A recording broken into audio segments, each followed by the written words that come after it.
Ji shalom everyone, God bless to all. खुदावंद आप सबको बरकत दे। Good morning.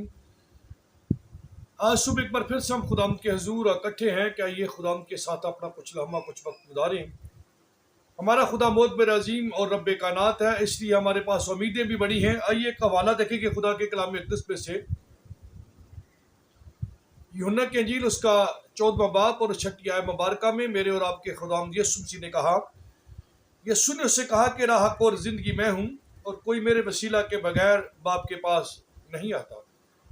मेरे अजीज़ों, अगर हम यीशु के नाम लेवा हैं, यीशु का नाम ले रहे हैं, तो ये हमारे लिए बहुत बड़ा इस्तेहकाक है, हक है। और यीशु मसीह नाज़ी ही सिर्फ वसीला और राह नजात है। हम यीशु के अलावा नजात नहीं पा सकते, कामिल शफा नहीं पा सकते, कामिल रहाई नहीं पा सकते। मेरे अजीज़ों, खुदा का कलाम ये सिखाता है, अगर बैत हसदा के हौज पर देखे तो एक शख्स जो है 38 वर्ष के बीमार है, वो उसकी बीमारी का जो उम्र है वो 38 वर्ष है। हम नहीं जानते कि उसकी ये पहले की उम्र 20 वर्ष की जब वो बीमार हुआ, या वो पैदाइशी बीमार था। ये खुदा का कलाम ही दुरुस्त जानता है, इस पे मेंशन नहीं किया गया।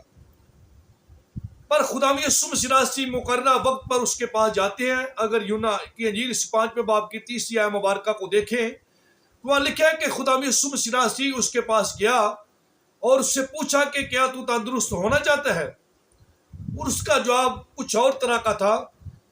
मैं समझता हूँ अगर मैं और आप भी होते तो शायद इसी तरह बोलते। वो ये कहता है कि खुदा मेरे पास कोई आदमी नहीं है कि जब ये हौज में पानी हिले तो कोई शख्स मुझे वहां ले जाए। उसकी निगाहें पानी पर लगी हुई थी। वो पानी को अपना वसीला नजात, जरिया शफा और मुखलसी समझ रहा था, लेकिन ये करेक्ट नहीं था। असल में शफा खुदा यीशु मसीह के नाम लेने में है। और मसीह खुदावन ने उसे कहा कि तू तंदुरुस्त होना चाहता है। उसने जब ये जवाब दिया तो मसीह खुदावन जब उसे कहता है कि उठ, हालांकि मसीह ने उसे अपना कोई इंट्रोडक्शन नहीं कराया, वो यीशु पर ईमान ले आया और वो उठा। उसने अपनी चारपाई उठाई और वो चलने फिरने लगा। जो कुछ मसीह खुदाम ने कहा वो उसी तरह चला। उसने यकीन किया और चल फिर रहा था। और जो ही वो चलने फिरने लगा उसकी मुखालफत शुरू हो गई। जब वो 38 वर्ष के वहां बैठा हुआ था तब कोई उसका दोस्त नहीं आया जो उसको पानी में उतारे, जो उसका जो पहला पर्पज और मकसद था उसको पूरा करने के लिए। बल्कि जब वो बच गया तो फिर मुखालफत करने के लिए छोटे से लेकर बड़े कहनों तक उसकी मुखालफत करना शुरू हो गए। मेरे अजीजों, बात सुनिए। एक तो आप अपनी मुसीबतों से कहिए कि वो 38 वर्ष का था, लेकिन मसीह खुदाम की उम्र जो है जमीनी वो 33.5 वर्ष का है, 33 साल और 6 माह। लेकिन गो उसकी बीमारी मसीह खुदाम की जस्मानी उम्र से बड़ी है, वो नहीं ठहर सकी। जिसने ये दावा किया कि मैं राह हक़ और जिंदगी हूँ, कोई मेरे वसीले के बगैर बाप के पास नहीं आता, उस पर निगाहें जमाएं। जो वो कहता है वो करना शुरू करें। मैं आपको यकीन दिलाता हूं, आपका वो कठोला, आपकी चारपाई, आपका मैट आपकी जिंदगी से जाता रहेगा। आप उठ खड़े होंगे।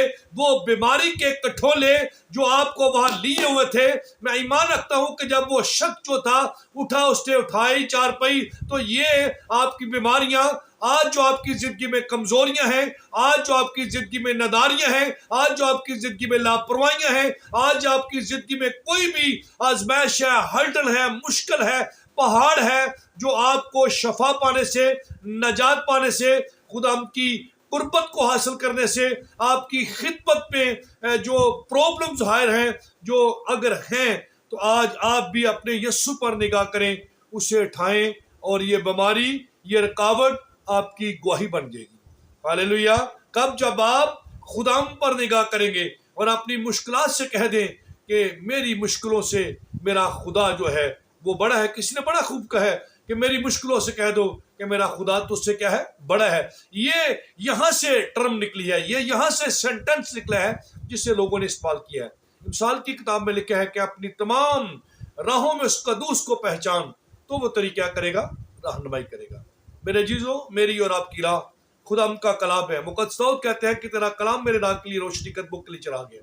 और मेरे जीजों, वो कलाम हमारा मसीह खुदावंद, वो ज़मीन पर आ गया है, उसने अपना कलाम दे दिया है। अगर आप ज़िंदगी को जानना चाहते हैं, अगर आप नजात पाना चाहते हैं, अगर आप किसी भी ज़रिए से कोई आपको कोई मुश्किल है उसका हल चाहते हैं, तो मेरे जीजों, वो हल मेरे पास नहीं है, वो पालूस के पास नहीं है, वो पतरस के पास नहीं है, वो मरियम मुकद्दसा के पास नहीं है, वो किसी सेंट के पास नहीं है। वो मैं और आप तो खुदा के सब जो हैं खादिम हैं। वो हल यीशु मसीह नासरी के कलाम और मसीह खुदाम पर निगाह जमाए रखने से है। सो गॉड ब्लेस यू। खुदावंद आप सबको और मुझे तौफीक बख्शे कि हम यीशु की बात को सुने, ना के लोगों की बातों को सुने, ना अपने ख्याल को सुने, ना अपने दिल की आवाज को, ना अपनी रूह को, ना उन बातों को जो ज़हर में है, बल्कि खुदा के कलाम पर निगाह पाए रखें और उस पर जमाएं ताकि आप नजात पाए। God bless you. खुदावंद आप सबको बरकत दे।